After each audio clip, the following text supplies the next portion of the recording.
In today's news, nothing to hear, nothing to see.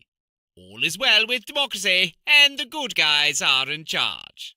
Our lead story of the evening involves an incident in South Boston, where... Not attempt to adjust your equipment. We are in control. This is Sinister Mysteries. Tonight, we bring you another disturbing case from our files.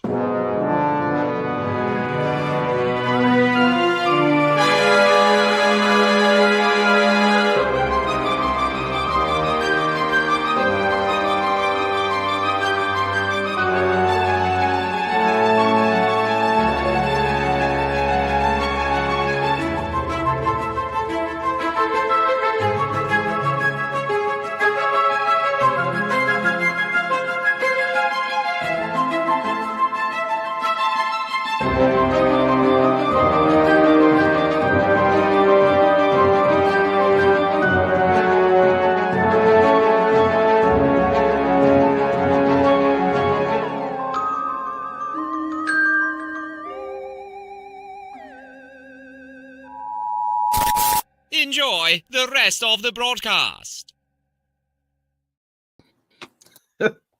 I get a kick out of that guy, and he's ours, all ours. I know. I love it. It's one of those. So I hope that everybody's still enjoying. Like I said, send us feedback. What you guys think? Like I said, I'd love to hear the comments. What you guys like? You know, what you wish there's more. Like I said, man, it was a fun project. I'm glad it turned out like it did. It was the first release was just like, come on, everybody like it. Everybody like it. And so far it seems really good. The feedback has been excellent, yeah. Yes. And even despite the fact that it's for mature audiences only on YouTube, it gets nice views. So good evening, Joe. Good. The only thing I could think is because of that the Kennedy. It's all good. A little controversy is good for the brand. So I will say one thing before you have a reveal tonight. Yeah. But I will say I got a notification today. You may have too, for the Three Beards channel, but AI permission for AI companies to use our videos as training models is defaulted to the off position. So you actually have to activate it. I went in and checked. That's a pretty neat thing. Yay, YouTube. That's kind of cool. Yeah, they were just where you have to give permission. Now that's kind of cool. Yeah, because normally it just happens. It's just, yeah. I had to switch oops, it forgot off. to tell you. Yeah, I had to switch it off on LinkedIn, but the default position is just is off on YouTube, which is nice. So you want to reveal your reveal? Yeah. Let's see if I can do. I was going to say backwards. I always do it backwards on the screen here. Yeah, I'm working on it, so that's going to be the new. Bravo, that is awesome ink. Yeah, so that was 7 hours on the tattoo table. Yeah, wow. 7 hours. And then we're 60% done. So I've got at least another 4.5, maybe 5 hours to go on this tattoo. That's awesome. Hello, Tanya. Glad you could make it. Yes. So we're ending the year. This is our last show of the year. Next Thursday is the day after Christmas. Plus, it's Tanya and I's 27th wedding anniversary. Yeah, happy anniversary. Thank you. So we're going to do what we always do, and we're going to watch You've Got Mail, because that's what we did on our first wedding anniversary. Went to the movies, and I smuggled in some lobster rolls from from Red Lobster. And so I'll probably make some seafood, and we'll watch that movie for the 27th time, which is kind of cool. So, but anyway, so Craig, I hope it's not going to be sloppy tonight. We didn't talk about this at all. I mean, I sent you the various subjects, but this fascinates me. I'm wearing my, Tim Burton got it right. There are these weird mashups between Halloween and Christmas that are fascinating. And quite frankly, by the end of the show, I hope that everyone will agree that our Christmas is actually pretty boring. Like they used to really, compared to a lot of those, especially really Europe. liven up. Yeah, especially compared to Europe. I mean, there's ones. I mean, I think for me, probably, I always say it wrong. I think it's Mary. Is it the last part? It's LWYD. Is it Laud is You know it? what? I think you have one that I don't have, which is awesome. Yeah, that's the one where they go around with the horse skull. I don't know that one, so that's awesome. Oh, yes. Hopefully I have a couple that you don't know, so that'll be awesome. Yeah. I want to open up with a couple of Christmas was in England, and of course people know from Dickens' Christmas Carol, but I have a couple of interesting quotes to open. Nothing satisfies us on Christmas Eve but to hear each other tell authentic anecdotes about specters. It is a genial festive season, and we love to muse upon graves and dead bodies and murder and blood. And that was Jerome K. Jerome in 1891. The other one goes back even further by 400 years or so, 300 years. Mamilius says in Shakespeare's A Winter's Tale, a sad tale's best for winter. I have one of sprites and goblins. That's a much more fun Christmas to me. Oh yeah, right. I don't know. It was funny. I was listening to some radio today, and they were talking about the true history of Christmas. And it's funny how, depending on the person and their views, how what they're willing to discount, what they're willing to accept is a true thing. Because I mean, there's a lot of without making everybody upset, I don't think a lot of people realize that most of the Christian traditions were borrowed from pagan ritual.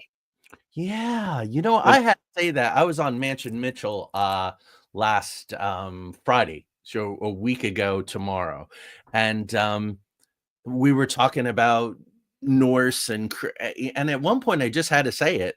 I had to say I did the same thing you did.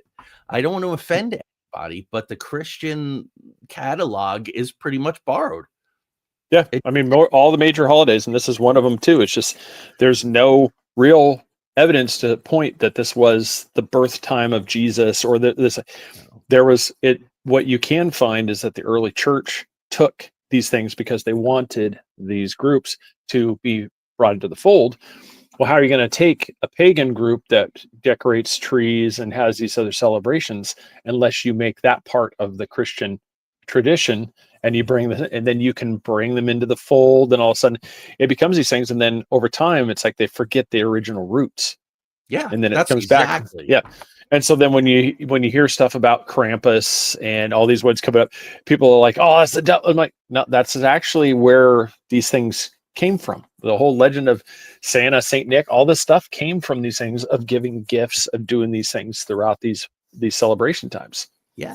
And it's very interesting. We'll track tonight kind of how so many of these now what we think of as Halloween traditions are really embedded in Christmas. So like the tradition of ghostly tales at Christmas goes back thousands of years. The ancient celebrations of the winter solstice, which is Saturday.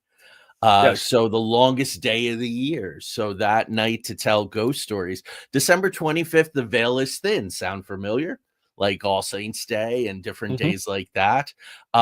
Reciting tales of supernatural beings, specifically in midwinter, which is a pretty neat thing to do. Craig, I found this thing and I printed it out to show everyone. So this is the flyleaf for a book that came out in 1740, Christmas Entertainments. And here what they were selling as Christmas entertainments, wherein is described an abundance of fiddle-faddle stuff, raw heads, bloody bones, buggy bows, and such like horrible bodies, eating, drinking, kissing, and other diversions, witches, wizards, conjurers, and their merry pranks, fairy, specters, ghosts, and apparitions. A right merry tale. I just love, like, they knew how to party in 1740. Like, how about some raw heads and bloody bones and horrible bodies? All I know is just it's kind of like a little from the previous one, Halloween. But if anybody's ever seen the costumes from the early 1800s and stuff, those are some pretty creepy ones. Those ones they actually those ones are so much better than some of the stuff you get at Spirit Halloween nowadays. Absolutely. Charles says, right, sun worship, holy days came first by thousands of years, right? Exactly what we were talking about, tied to solstice, Sol, S-O-L. Yeah. The Victorian tradition, Craig, is what you're talking about, right? Those 1800s, late 1800s. The practice was to send really strange Christmas cards that hold old Saint Nick or Krampus putting naughty children in a sack or peeping into people's windows, and some had human-looking knife-wielding frogs or insects. Folks, look those up. They're super awesome. weird, super creepy, and super fun. And I think I should start sending them out starting next year. I need to find some or make some. So how about this, Craig? I just found this out yesterday. Christmas caroling. Right, go to door, sing some songs, whatever. Some people find it annoying, but carolers during the Victorian tradition would go door to door, hoping to get some coins, some food, some water, right? Sing for your supper. And when they didn't get that stuff, they might break some windows or break into your house and rummage through your cupboards, maybe score a pint. That's very much trick or treat taken to a. Well, there was for anybody that's watched Phineas and Ferb, there's a cartoon. They had one, Doofenshmirtz, they had for Christmas, and he said, "Who comes to people's house demanding pudding?" It's like, bring us some figgy pudding. It's like, it's like who goes to somebody's house and just demands it, and the carolers too. It's one of those. Here's a question for everybody, like put in the chat.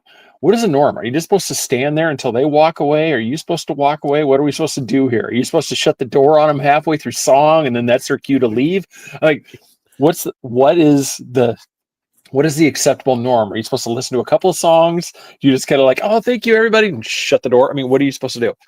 I don't know. I don't know what the decorum is. Yeah. It's uncomfortable, and some Christmas movies have had great fun with the carols, like Christmas with the Cranks. Tim Allen does the hose on the sidewalk, and it freezes, so they all slip and fall, and they're hiding behind the chairs while the cows are singing. So, of course, this is obvious. I'll move through it really quickly, but a lot of more cool stuff from the 1800s. Of course, 1843 was Dickens' Christmas Carol. He wrote 3 other Christmas ghost stories because he said it was a witching time for storytelling. But then he had some regrets.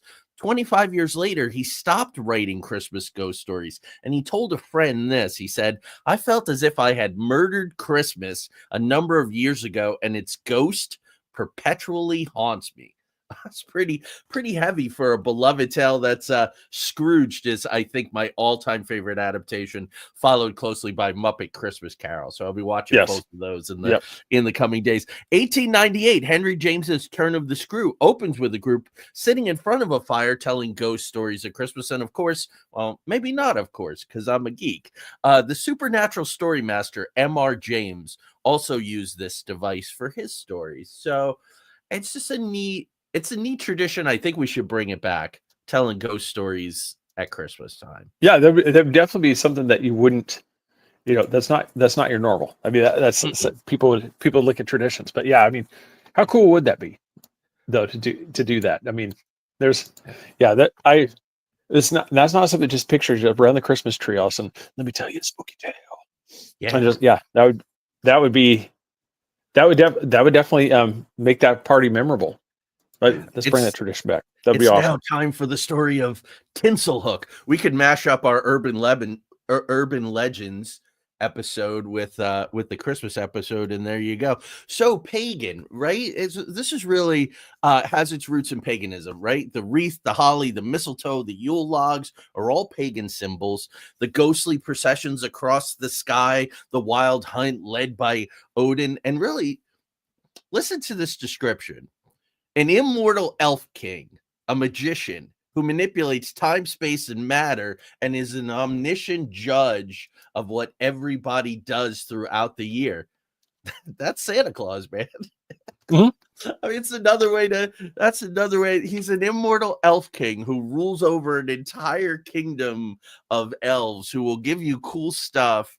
And it really is that pagan tradition, and the move into Santa Claus as this kind of elf king is really a combination of the 4th century Greek Saint Nicholas and, of course, the mighty god Odin.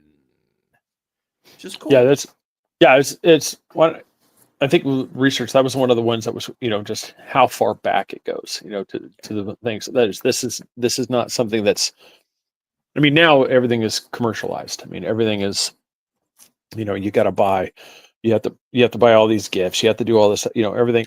You got to get the latest toys, the latest tech, everything's commercialized. And a lot of people have lost the actual traditional aspects of it, what it was about. But yeah, there's ones as we get into them tonight. There's you can see there's a corresponding, there's a theme to them. They all kind of fall around the same thing of something where there's either somebody that's looking out for the good or the bad, and the good ones get the treats, trick or treats, or the good ones get the tricks, or some things that get hauled off to hell.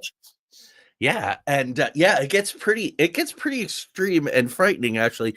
But this whole idea of the balance between light and dark, we've kind of lost that. Like when I was a kid, and a few times my dad had some fun with us, and we woke up in the morning and there was a lump of coal. But that was like a serious thing. Could you have you seen these videos? It was pre-TikTok. It was whatever when these videos started coming out on social media on these kids that their parents leave coal for them. And these kids have meltdowns, dude. Absolute serious meltdowns. So I was watching one, I don't know, he was a Scottish kid or something. And his dad was like, you better behave, mate, or else, Santa's not coming. He's like, I'll knock his beard off. Yeah. Well, it's funny that you did that voice. It's funny that you did that voice too, because that's one of the Scottish tradition, like the coal.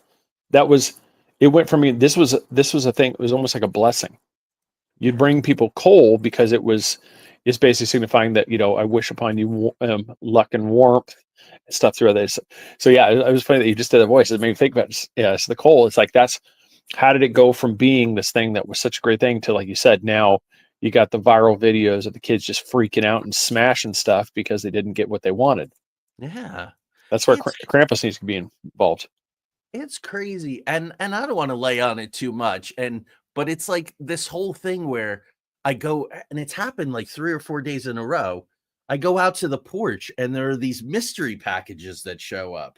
And there's no card in them. There's no nothing that I'm calling and texting people like, oh, did you send this? Did you send this? And then unexpectedly out of nowhere, people send you stuff. You got to go on Amazon real quick and scramble and reciprocate. It's become kind of stressful.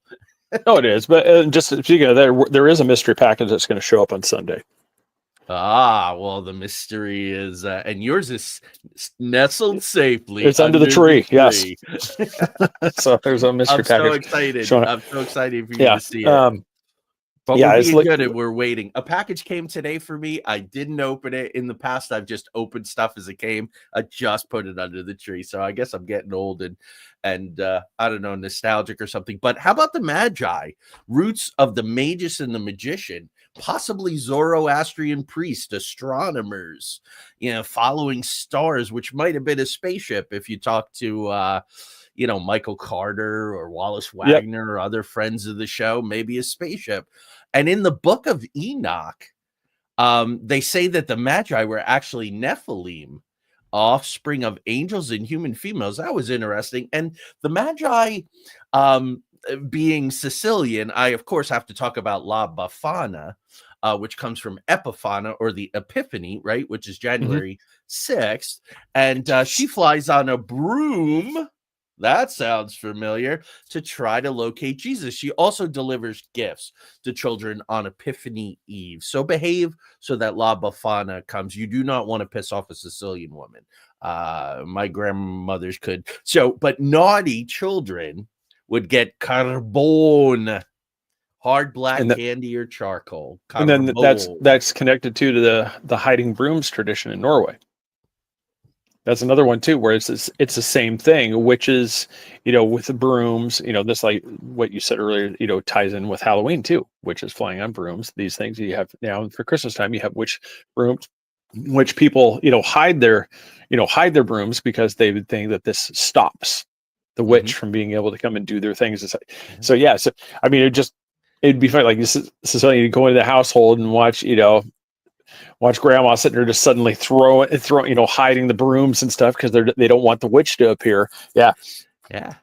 Well, 3 of my great grandmothers could have been turned witches. One would have prophetic dreams of people's deaths, and the other ones interpreted dreams, and the other ones had some. That's where everybody would go to the Gumara and ask her advice because she knew she had a knowing. So it's kind of interesting. And better watch out, or you're going to get the carbone right up your butt. So this is a fascinating one, Craig. I don't know if you ever heard of this one. The Kallikantzaros, which is a Greek goblin, half beast, half human, that lives underground. And it emerges on Christmas to cause mischief. Ironically, it sticks around until the Epiphany, which is interesting. So in order to protect your home, put up some basil, some basilnagol, as the Sicilians say, put a wooden cross, put a bowl of water, or you can continually burn a Yule log, or you can leave a colander on your doorstep. And then the Kallikantzaros has to count the holes in the calendar, and it won't come into your home. Does that sound familiar? Protecting your home by having something count something. Are you familiar with that, Dark?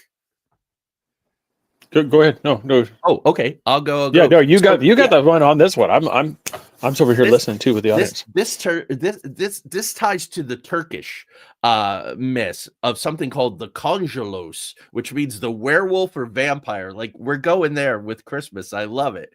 So this Konjalos is the werewolf or the vampire, from Kara, black, and Konkalos, meaning bloodsucker or werewolf. They have glowing red eyes. Some people sort of describe them as satyrs. That'll get into something Craig and I are going to talk to later, this kind of goat-footed beings. Now, these have a connection with the Roman and Greek winter festivals of Bacchanalia and Dionysia, where masks and costumes were worn with the heads of beasts. And this is also, we're going to talk about something pretty darn soon. But if you were born on Christmas Day, and I'd love to know if anybody in the chat room was born on Christmas, you may be in danger of becoming a konkalos, a bloodsucker, a werewolf, or a konjalos, a vampire. So here's what you have to do. You have to take the baby, you have to bind it in tresses of garlic or straw and singe their toenails. Like, who comes up with these remedies, man? Yeah, that seems just like, what are you doing over here with the lighter and the baby? Yeah. You're singeing the toenails. And this is not our advice. This is in Craig and Joey's how to award. Yeah, Sinister Mysteries does not endorse this behavior. No, not good. Not good at all. We're simply sharing information here. So children born on Saturday are sometimes able to see them and talk to them. So anybody born on a Saturday who's ever had a conversation with a Christmas werewolf or vampire, we would love to hear from you. That would be... Yeah, that's... I don't know. I had not even heard about that connection between werewolves and vampires. I didn't get to that one in my research.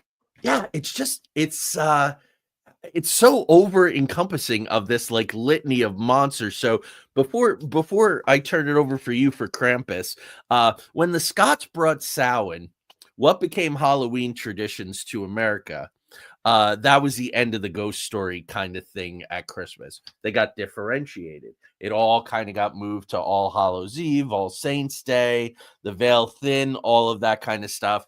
And unfortunately, so much of this stuff went away.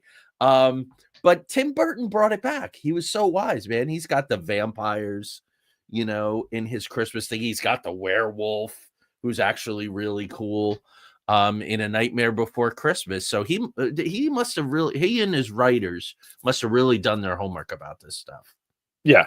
Yes, they definitely, they definitely hit on a few of the tropes. Like when you actually watch it, you could see what they did. I mean, and it's in a way, just as the ones we've just described, it makes fitting sense too, because we've just described how many things: werewolves, vampires, witches, ghouls. I mean, all these things are tied into it. I go, that's everything you see, especially like Nightmare Before Christmas, which is fantastic movie. By the way, that's one of our favorites. Started. You wanna talk about Krampus? We can. I mean, like I said, we also, if you want, before we do that too, I could also talk about that one. I want to say it's Lluyd is how you say it. It's from Wales. It's a Welsh tradition. And what they do is it's like a hobby, almost like a hobby horse, but it's the horse skull. And it looks like it has a wedding veil and other stuff. And you actually go to the front of the house. and it's a group of men that will accompany this horse on its travels through the local area. And so they'll go from door to door, and they'll request entry through song. So it's kind of like this. It's like their tradition, like the carolers. Yeah. So I don't know if like the caroling tradition harkens back to this one, but through some of the research, they feel like, I'm not even sure how this you get this leap from it, but he believes that this actually has a connection with Mary, the mother of Christ, that how this went, and that they have a term called the Holy Mary, and it's and they go through there and they think that that's where that's tied into, but I was trying to find a good picture of it. I mean, it's not anything. It's really creepy. It's like you said, you just got this horse skull up on a pole, and they have the long draping cloth and stuff, and then that's what they parade around in. And so it's a really interesting one. I mean, that's one I know of. I mean, Krampus is the one. I'm going to butcher this, but I think it's Kranzalof. It's Kranzalof. It's the celebration. I want to attend one so badly. Oh, I know. While we're talking about it here, I'll see if I can bring up and play a little clip so everybody can see it. But it's a parade. Almost think like Renaissance fair type thing, but it's just people in Krampus costume, and it looks. I mean, for some people, it's really creepy. But I mean, for me, I said, I don't know. I watch it. I'm like going, oh my God, that would be so fun to be in that outfit and then go, do that. And I said, I'm going to find one right now while we're talking. I saw one today with like fog and like blue light, but there was fire. It's the kind of thing that you might see at a Swedish tunnel opening, actually. Oh yeah. Yeah. Yeah. Here's, no, go ahead. Oh, no. I was going to cover while you were finding, but if you got it, go ahead. Yeah, I got it. I'm going to share it right here with you, so that way people can see. Yeah, that's what I saw earlier today. That's wild. And so it's just, yeah, that it's just lots of Christmas parade, man. Yep. Yeah, it just is like I said. It's just they're all different versions. Some are really creepy. Some are traditional like that, and just it's everybody's different that they have. Look at that one.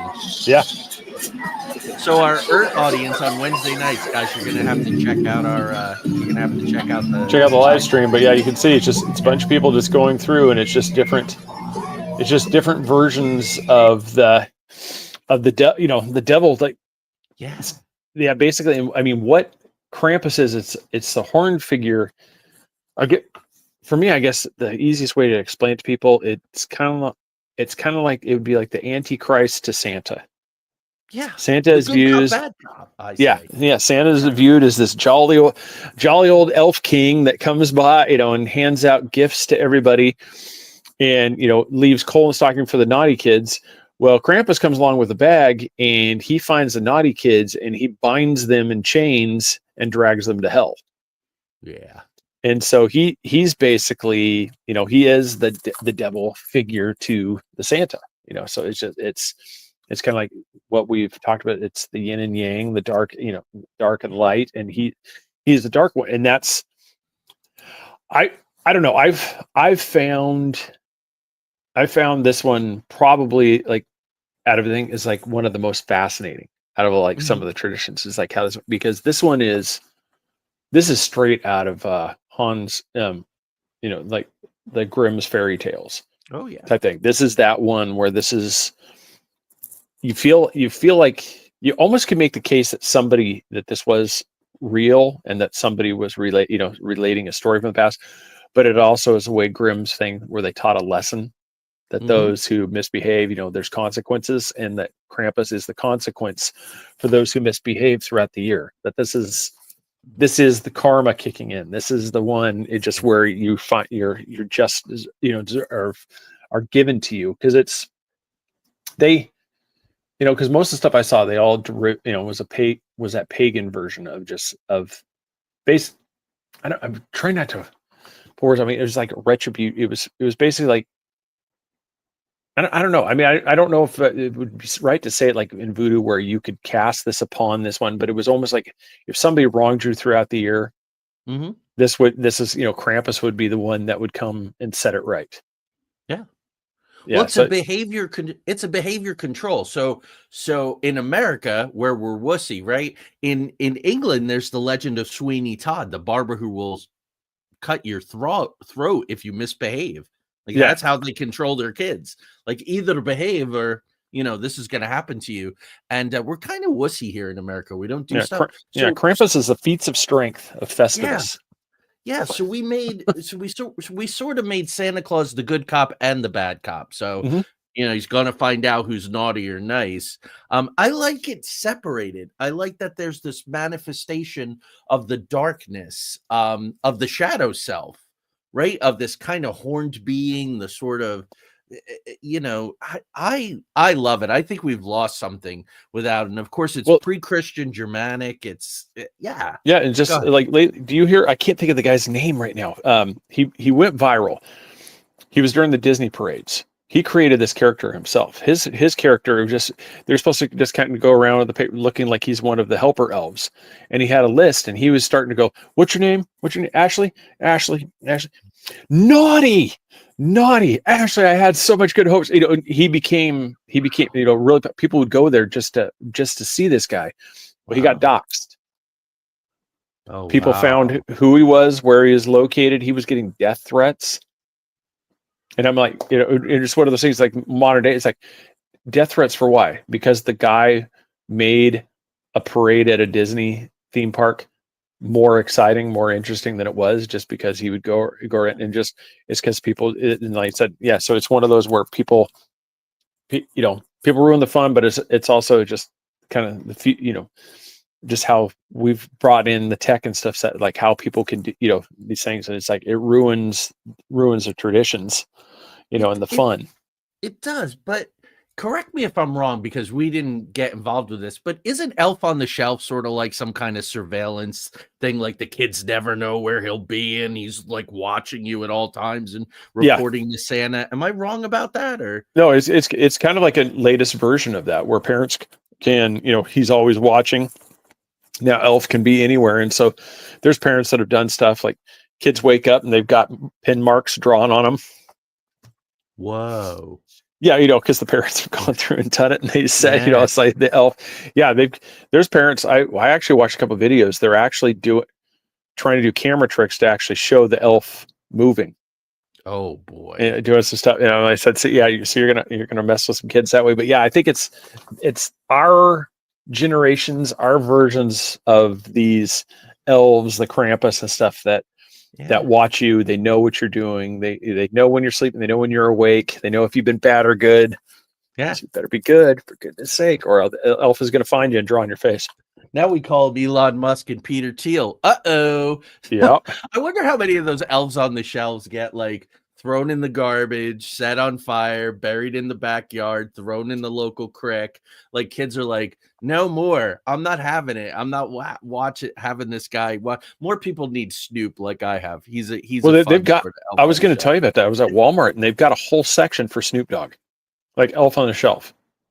I think is it Snoop on a stoop? Is what they call it. Snoop on a stoop, but I've put him everywhere but on a stoop. Yeah, and they've got all these outfits for Snoop. They've got all these things. Wow. So it's like a whole thing. And then Martha's in there. They have Martha, on the mantle. Yeah, so they, because of course, you gotta have Martha Stewart with Snoop. Yeah, they've got that connection. But that's just me. It's interesting. So to stay with Krampus a little, he delivers coal or a birch rod in place of gifts to naughty children. We talked about that.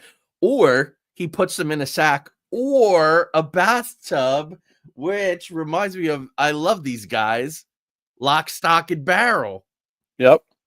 From, who are sort of, they kidnap the Santa Claus. And I have so much Lock, Stock, and Barrel stuff. It's not even funny. And I'm not sure. I'm willing to admit, I did not actually put that connection together until you just did that.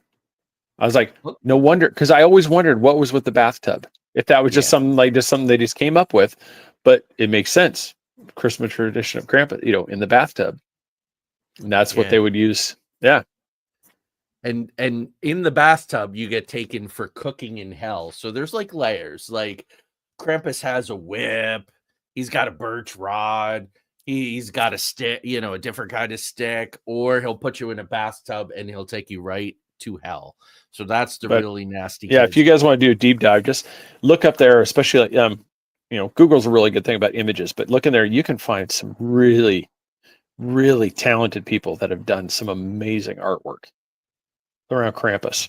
And that was the image behind Joey. That was one of the ones I found, because you alter them so that way you don't, you have that free use of this thing. But that's where I got it's almost the skeleton type look, of Santa, hunched over with the horns. And it was just, people's talent of coming up with things. I mean, and that's where I found that other image of the 1800s style Santa, because it was like a really cool, color scheme and stuff, the juxtaposition between the two. But just the talent of people to come up with some of the stuff is amazing. And like I said, if you want Krampus, I said, look, I mean, they're pretty amazing, the different variations of that same character. And I think it's the same way as like the Yule goat, which was Santa's companion, which is supposed to protect him from the devil, the devil, which would be, I think would be the Krampus type character, and so that's one of those, Santa's version of the blue ox for Babe and the Blue Ox. So you got, you got the Yule goat. Yep. Did you look into the Christmas pickle thing for Germany? Have you ever looked into that before? Go ahead, do that. And that one, this is a thing in Germany. They have pickle ornaments, and supposedly it just the tradition is you hide the pickle on the Christmas tree, and it's people try to find it, and it's just and this is one that it supposedly goes back to supposedly an American Civil War soldier who was saved from starvation by eating pickles on Christmas Eve. Wow. But why that would be tied into Germany, I don't know. But this is a big thing. If you go to Germany, pickle ornaments and stuff, this is huge. Like I said, you can look on YouTube and you can find these things. Yeah, this is a big deal. All these pickle ornaments and stuff. Yeah. Wow. And so, I mean, I knew about this, but yeah, that's one of those really weird little quirky traditions. It is, because being a Sicilian from New Jersey, hide the pickle means something completely different. Completely different. But moving on. How about did you hear about Père Fouettard, or Father Whipper? This is another companion of Saint Nick in some French-speaking regions who carries a whip, a stick, and a basket on his back. Father Whipper. That's a tough one. So it's what was that? So was it the same thing, just like the tradition of bad kids get whipped? Is that what? Yeah, I guess which really was a thing, right? When the birch rod came out, or I'm old enough, and I actually I produced a play about these nuns, but this is a wooden ruler. They have a metal edge on them, and I used to get when I was in Catholic school. So the nice little brass edge on some of those wooden rulers. Yeah, that's what I'm saying. That's what I got. And she was her name was Sister Anthony Marie. She's about 4'8". She had a mustache, a couple of hairs, and she would rap you for real. Like, it wasn't like token rapping. It was a good. It was corporal punishment. Yep. So there's also Jólakötturinn, a giant black cat in Iceland that eats lazy children and adults. Isn't that also known as like the Yule cat? Yeah, that's exactly what it's called, the Yule cat. Yeah, or Elon Musk, head of human resources. That's right. Sorry, I'm trying to keep some levity and all that. I know. Going out of their minds. That's it's kind of like a little levity. It's in the south part of Spain, Catalan area. Yeah. I want to say it's the Cayenne is how you say it, but it's also known as the pooper. Yeah, it's a figurine. This dates back to, I knew about this one. It's like the late 17th or 18th century. It started showing up in nativity scenes, and it's a figurine of just somebody just with pants down taking taking a dump in the nativity scene. And this is something that this is an actual thing. It's like, yeah, I don't know if I can, I mean, I could probably bring up some photos of it if you want. But yeah, it's like a whole industry of just these figurines, and they're just in different.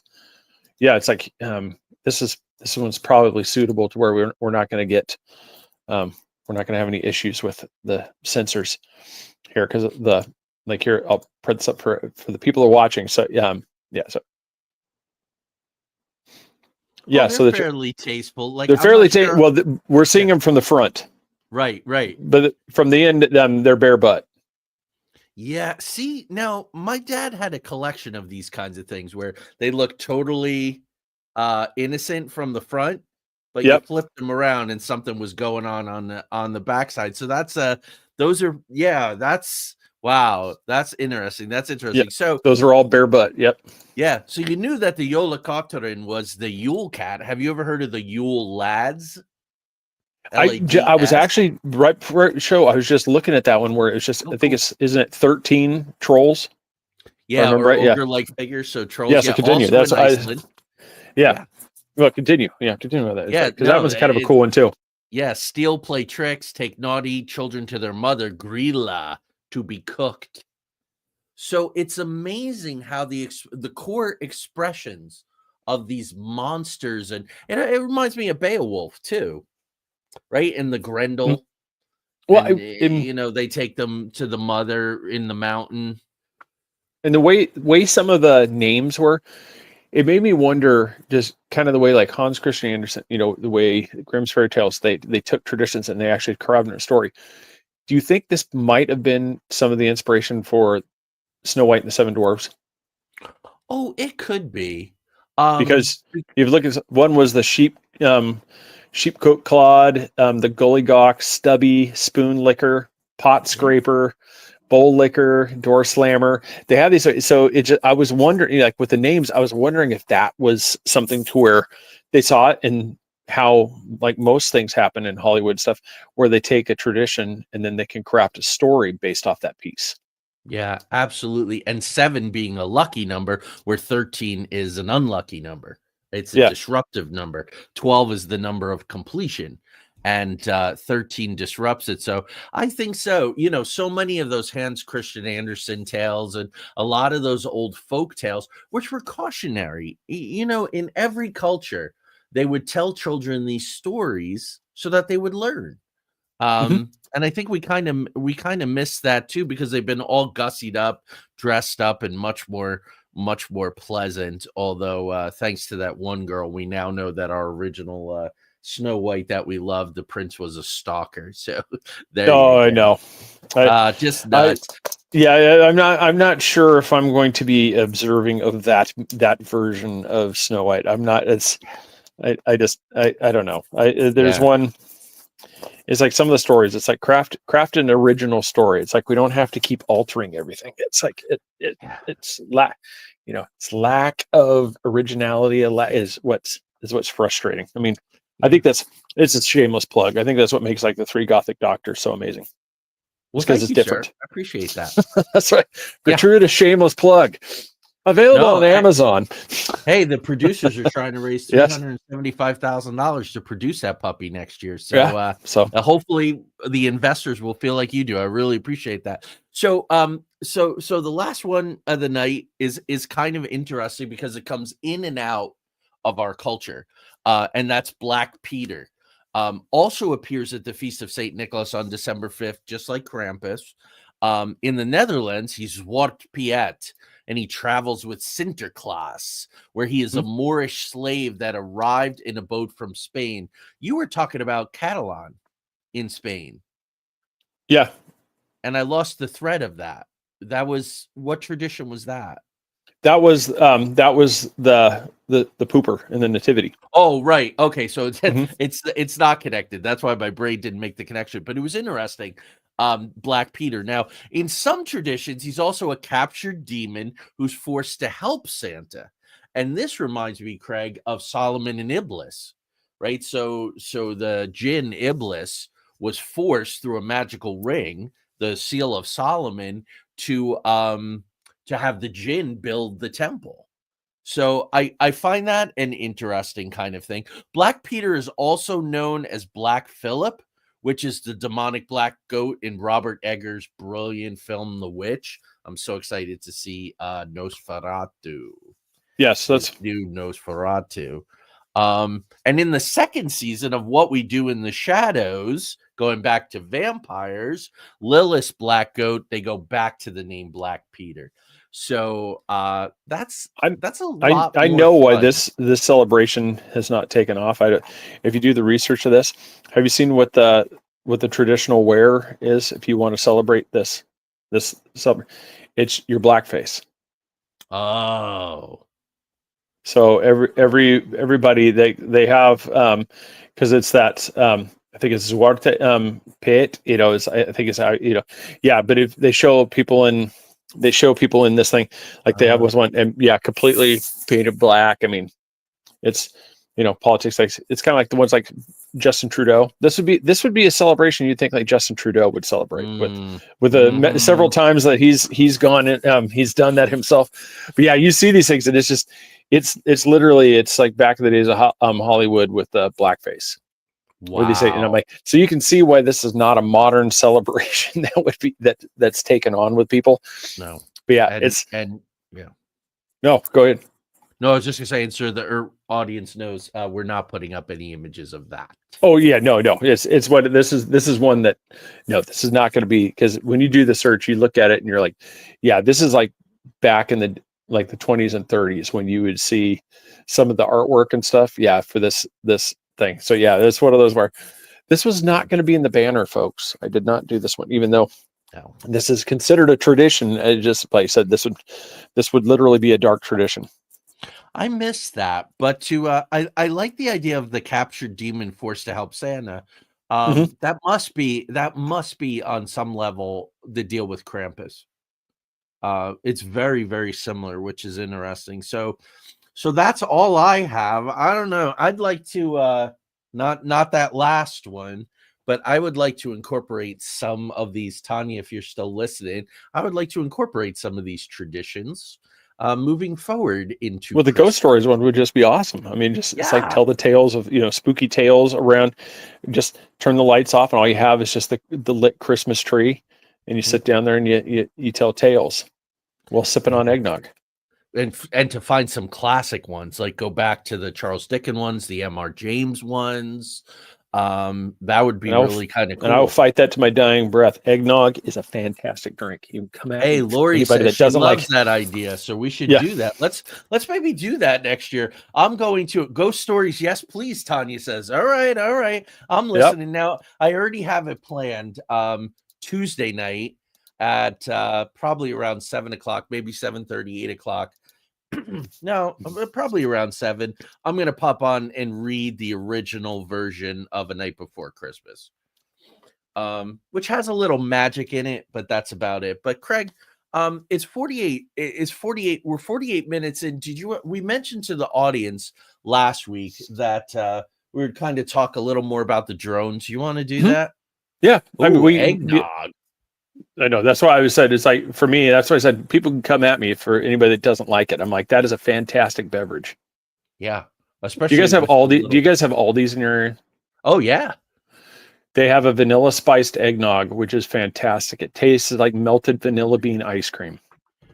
Ours doesn't have that, but when you said Aldi, we're just getting a regular eggnog from Aldi, and it is the best eggnog I've ever had in my life. Yeah, they had it over in ours down here. They had it. I'm assuming they're somewhat similar, but they had it over kind of where they have their specialty desserts. Like sometimes they'll have the cheesecakes and other stuff.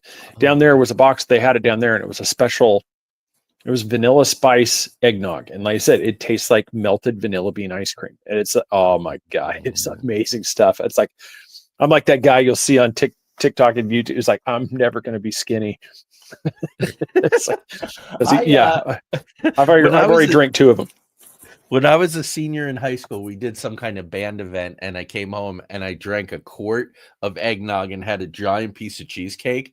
Dude, the next day I thought I was gonna die. I thought I was gonna die. That is my too wife. much My eggnog wife and hates it, cheesecake.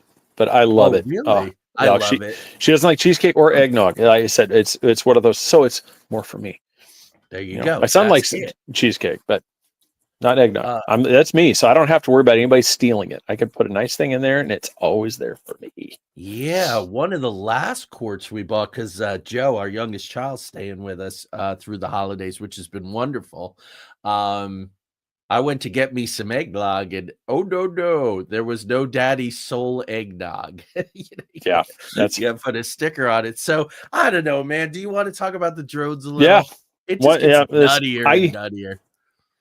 I think out of all the theories and stuff I've had, I think probably the one that I'd be really willing to entertain as something that's really plausible. Because I'll set this up like why I'm thinking this is because, I think the theory that they're looking for something radioactive, something is because what's going on right now, that congressman that came out and said it was an Iranian mothership that released drones. I go, I can't see in any way that we're going to allow a foreign nation to park something off of our shore, allow all these drones to go floating around wherever they want to, and we're not even going to respond. Right. Which for me, that's discounted because we haven't engaged them. We haven't done anything with these things. We don't, people that are watching these things, nobody's reporting seeing fighter jets or military, response, which tells me that it's us, that these belong to us, and I've seen some theories around here, like the locations there's been stuff where nuclear material has gone missing. Yeah. And I heard about this, and I don't know if anybody in the audience or Joey, if you've even heard of this. Supposedly, we've had several nukes go missing, and we don't know where they're at. Yeah. I didn't know about ours. I know when the Soviet Union dissolved, suitcase dirty bombs, missiles, a lot of stuff went missing. And the United States, I heard an interesting interview. I like News Nation.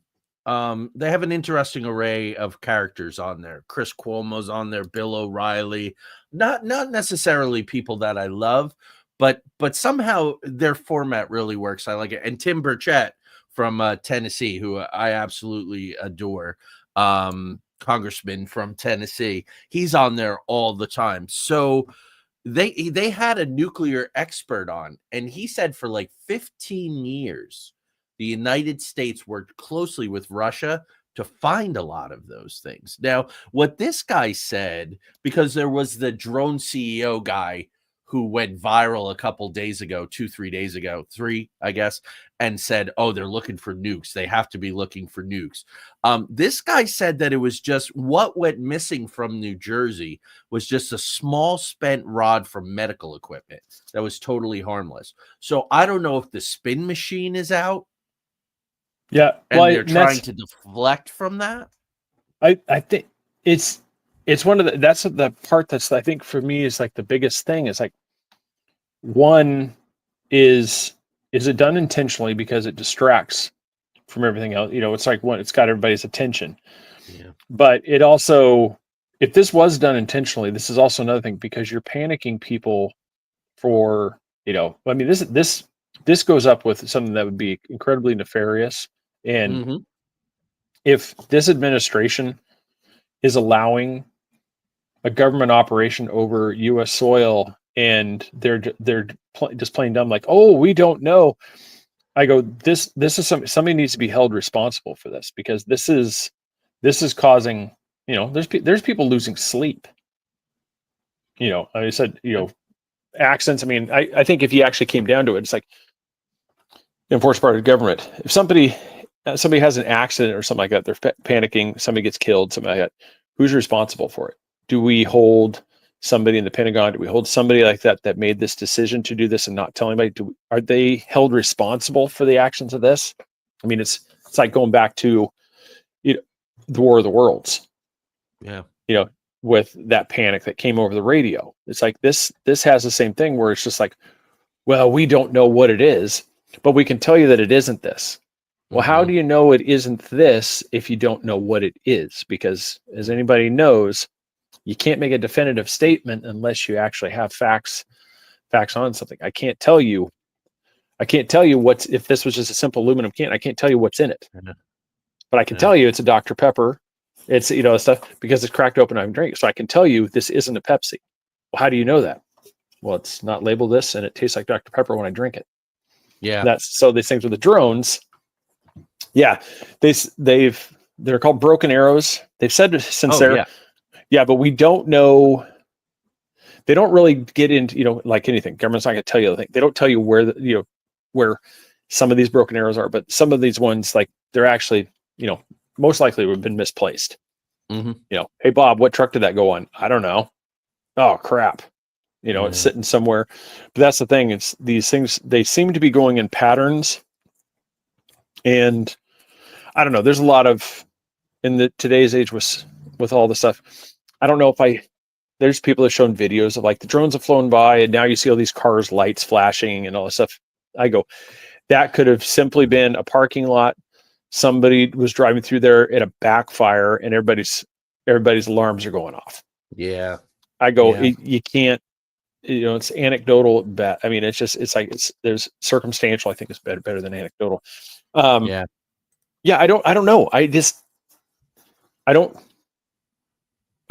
To me, I'm not scared of them, but it's one of those, I'm more interested in the fact that, like, the rumors that they're looking for a potential dirty bomb and that they're radioactive sniffers, because to me, that would make more sense, because with the way our border has been in the ports, so much stuff has come in and people are like, when you have, somebody laid it out best. They said, regardless of what nation they come from, let's just say right now, we know we got problems with Afghanistan, Pakistan. We know Oman, Yemen. Well, if you have, with the number of people right now that profess a hatred for America, let's say 1,000 of them come in, okay? 990 of those may be people that are just looking for a better life. Those 10, which is a low conservative number, based off the numbers from the country. But say only 10 of those 1,000 want to actually harm the U.S. That's 10 people that we don't know where they are, where they're going. We don't know any of these things, and they're all coming over with backpacks. They're all you can see these in the videos of the border. Everybody's coming over with packs, cartel mules. Well, if those 10 have something like these devices to cause something, we don't know where they're at. We don't know where they're doing. And so it would make sense that this thing is, we've have rumors, we've been getting reports that, this is a suspected area. And so then, it's pretty much the same thing. It's just, it takes everything off the news. Exactly. It's like I said, it's a perfect distraction, because how many times have we said the magician's hand? Yeah. What's going on that we're not paying attention to? Well, I'm paying attention. The faction that is strongest in Syria right now has ties with the Islamic State and Al Qaeda. So all the celebration may be a little premature. But here's what's interesting to the drone thing, and people have been listening to me long enough that they won't be surprised. It's the counter narratives. It's the things that don't make sense. So Lou Elizondo just 24 hours ago called these things a national security threat. I'm starting to take Lou. It's been a journey with me and Lou, the old ATIP guy. I don't know if you mentioned this, Craig, but the New Jersey legislator who said that he saw 55 of these drones around a Coast Guard ship off the coast of New Jersey. That's a little different. I've been getting emails from, having lived in Jersey a long time ago. There's a legislator there named Chris Smith, and he's been very vocal, and I get his emails about the attention he's trying to get. Airspace was shut down over Wright-Patterson Air Force Base in our state here, 4 hours overnight, and then the guy says, but we had no plane traffic during that time anyway. So these are, why'd you close down the airspace if no planes were going? Yeah. Anyway, what is some of the other stuff that I thought was interesting? Today, the House Intelligence Committee had a closed door briefing about this. So if there's nothing to see, Biden comes out and says, oh, it's nothing. It's not a security thing. Nothing to be worried about. Don't worry about it at all. Did you watch the Trump press conference? So he says, I think the federal government knows the origin of these things. Yeah. They should be saying more. Then the reporter says to him, were you briefed about this? And he says, I don't want to talk about that. So he knows more than he knows saying. more. And I think part of, like, because I thought it too. And I think part of for me, I think the reason why he said that is because he knows that there are certain rules about what you can do and can't say, especially prior to being sworn in. Yeah. That they're like the legality of it. It's like, yes, because you get briefings as the president elect. You get, so they keep you, so that way you're up to speed as you get into it. So I think they probably talk, like they've got details. And that's why I think that's what you just said. It's another great piece of why I think I'm pretty sure it is us. That is, this is stuff that it's something we're doing, but I don't know why it's such a secret, because people are talking about drones the size of a school bus. Yeah, it seems to be getting bigger. It was like a Volkswagen. But it's like that's why I said, and that's why I said I think it's one of those. It's like the rumor mill. It's like I saw 55, and it's the fishtail. You know, it went from being a small drone to suddenly it's the size of a house floating over me. Yeah, but it's interesting to watch that, right? And it's like, oh, people are misidentifying. Oh, they're just unmanned aircraft or this and that. I did a little research. There are over 1 million registered drones in the United States currently. Legal registered drones, over 1 million. You're going to see these things. Tanya and I heard a low rumbling. We knew it wasn't a helicopter. It was too low. And one of these drones went right past our house. So I would tell you, folks, there is no mistaking these things for, and if I get a little angry here, it's just because people are ridiculous and it's not helpful. These are not alien craft. These pictures that are being posted of these oscillating with a cell phone camera, there is so much pixelation. There is so much digitalization. It could be a star. It could be an airplane, and you can make it look like these things. Yeah. Okay. Because there are people like Jacob, Ezekiel's wheel. I've seen those claims that these are the orbs. This is the angel. We're seeing, and I'm like, no, it's called. You saw something. You zoomed in on it, and it's that undulating thing. You're like, see, there's proof. I'm like, Yeah, there's that thing with Jeremy Corbell where his people released the thing of the triangle UFO. There is a special cinematic filter that you can use that will take a regular airplane and make it look like that. And that's all they did. They used that. It's not helpful. And speaking of all of that, Stephen Greer, who's losing his credibility, who's losing his relevance as more and more disclosures coming out. He's talking about blue beam and get ready and all in caps, and that kind of stuff is just fear mongering for a personal agenda. These are not aliens. One passed my house the other night. You'd have to be a moron to think that thing was a flying saucer or UAP or anything like that. But here's a wrinkle, Craig. It just came out that Kimball Musk, the brother of Elon, in 2022 bought from Intel their entire fleet of entertainment drones.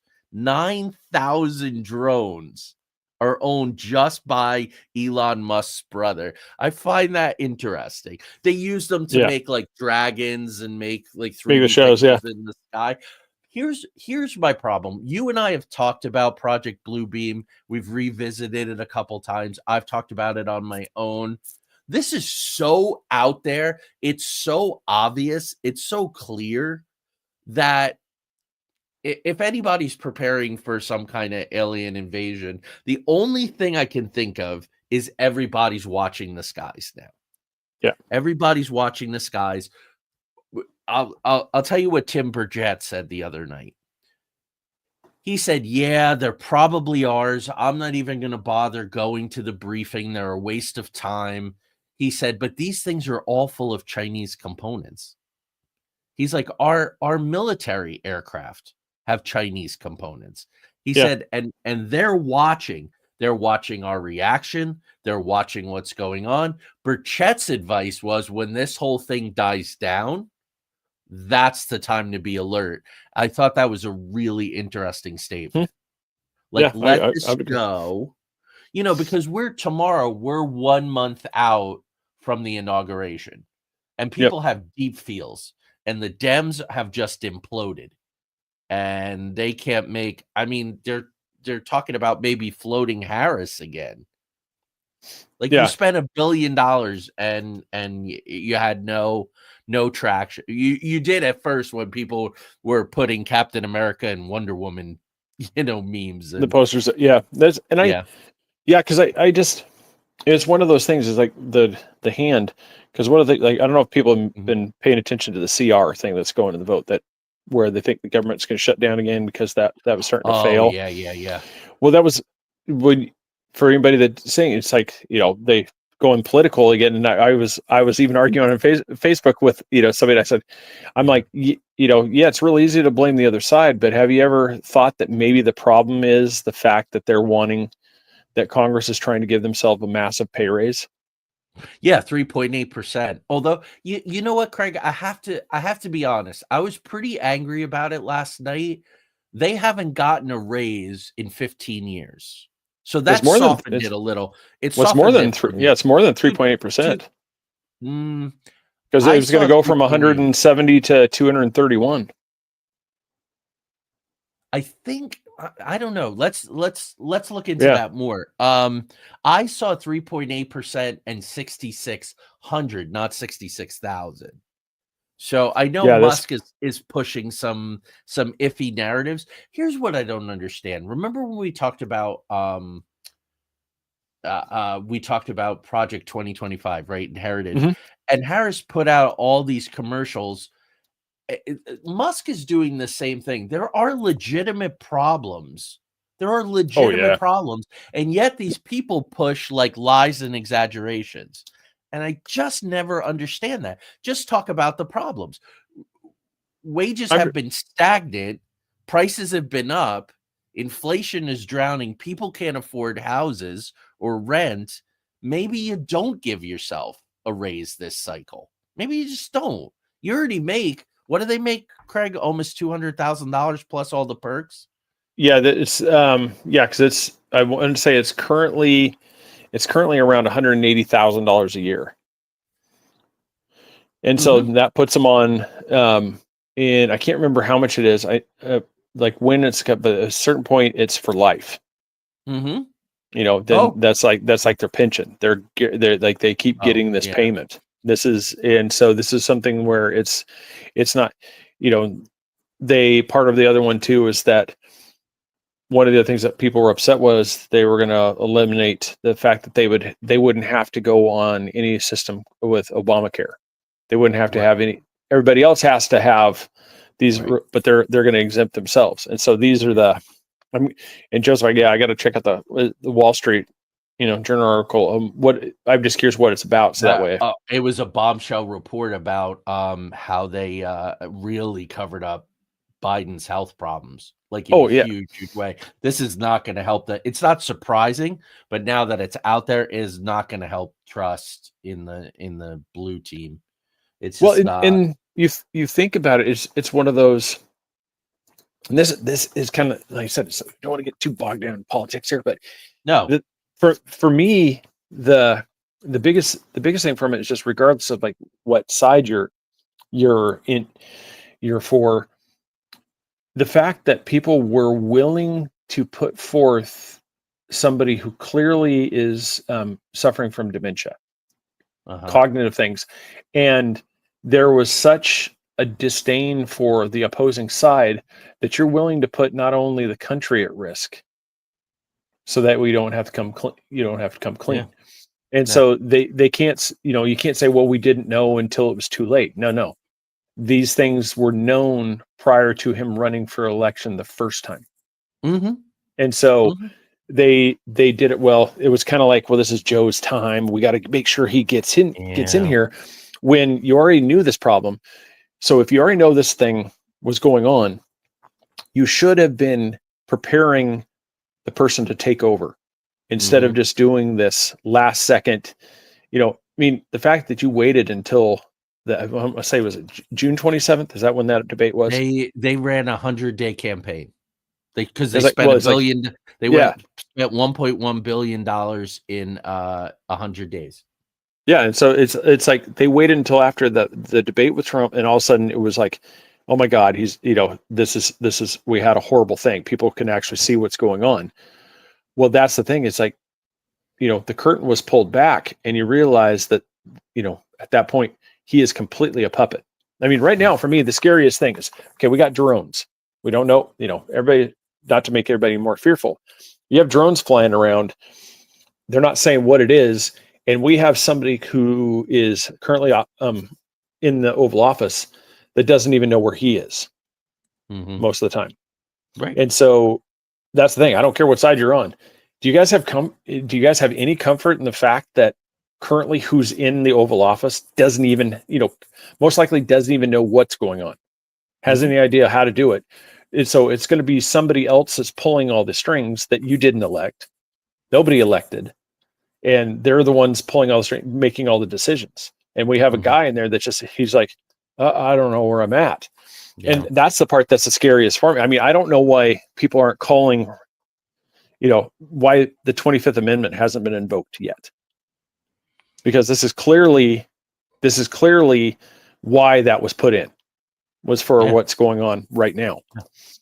But because somebody wanted it this way. Why was he vice president? He's not a very bright guy. He wasn't a distinguished senator. Happened to be from a state where that had very, very generous banking rules. And then while he's vice president, all that banking stuff happens. But let's pull it back to the drones and then then sign off for the night.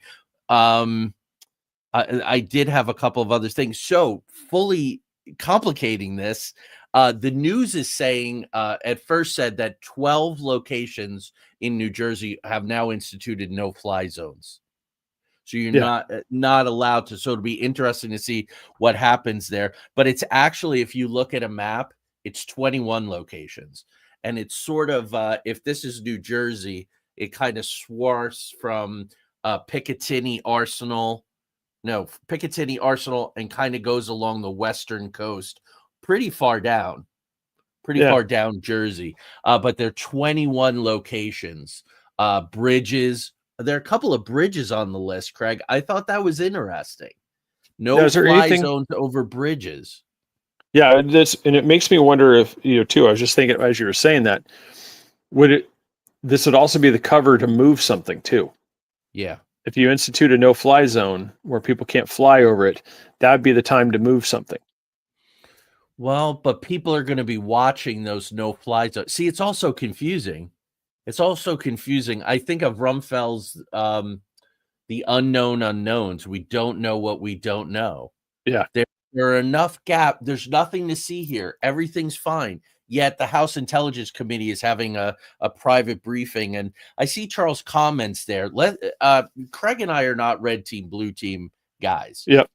We find it all corrupt, and it's all going on in a professional class of deep. Because that was the thing. Like for Charles, you got to remember, it's like we're not this side's this. It's like you got to stay focused on the target. It's like it has nothing to do with where. Like I said, my whole thing had nothing to do with who's sitting in the wings ready to go. We're talking about what's currently there. Yeah, this is the administration is currently in place to deal with these drones. And this has nothing to do with Elon or Trump or anything. It has to do with Biden and his team. Do you have confidence in what is currently in place? They're not telling us anything. They're telling us, oh, we don't know what it is. So we're going to have a classified briefing. What'd you get? Oh, we didn't get anything out of it because we don't know what it is. Yeah. This is the part that's scary to me. It has nothing to do with, well, this is a must. This is the thing. No, I don't care about who's coming in. I'm caring about what's there now. And that's the problem. And that's what's scary about these drones. To me, that's probably the scariest part of the drones is I don't have any confidence in the current administration, what they're doing right now to either give us a straight answer or let us know what's going on. Yeah. Because as I said, there's just too many and it's misidentified this and it's misidentified that. I'm pretty sure people know the difference. I mean, Craig, it was so obvious that this was a drone. you could see the stationary lights, you could see the chaser lights, and you could hear the rumble of the rotors. It was very clear what it was. So I think the parting thing for the year, guys, other than have terrific holidays. I know a lot Absolutely. of people are panicked. Hug your family, take care of business. That's what I'm telling everyone. We still got to get up in the morning. We still got to make a living. We still got to, pay our bills, pay down our debt, all of that kind of stuff. But don't overreact. Take each piece of data, map it. That's what I'm doing. I'm mapping the data, and what we don't want to get is fooled. That's my goal, Craig. Like, I want to be able to go, nope, I know exactly what this is as it's unfolding, and figure out what the agenda is, rather than panic and want to, dig into it, because it's like if you go based off what you're being told, then it's gonna be easy to panic. Keep asking questions. It's like demand answers. I mean, that's the thing. Just keep digging into it and demand answers. Don't accept what's being told you right now, because obviously they're not telling us what's going on. No. Watch Lou Elizondo, see what he says. Watch Tim Burchett. I really trust him. He calls it out. And even through the disclosure, he's like, look, man, they don't tell us anything. We're supposed to be the custodians, and there's trillions of dollars missing. So even if this isn't off-world, where the hell's the money going, and what are the defense contractors doing, and how dare they not tell us what they're doing? So anyway, Craig, it is a pleasure. I'm excited. Yes. Christmas morning when you open your gift, I'll keep a lookout on Sunday and put mine below the tree. And next year we're coming back. Yeah, we'll be back. Yep, we'll be back doing. You want to tell them what the first show is? Did we decide? I unplugged my headset. Can you say that no, again? I was just saying, I can't remember what. I'm just off the top of my head. I don't have my list in front of me. I can't remember what we said was going to be the first show of the year. We got. I think think tanks might. Yeah, I'm buried here too, because I got so many projects. Yeah. Hold on, just 1 second. My big pile of projects here. We are back with think tanks on January 2nd. Okay. And again, folks, this is going to be totally bipartisan. There are really right-wing, there are really left-wing think tanks. They've been around for a long time. They're very, very powerful. There are international think tanks as the world gets more global. So that's what we're going to be talking about.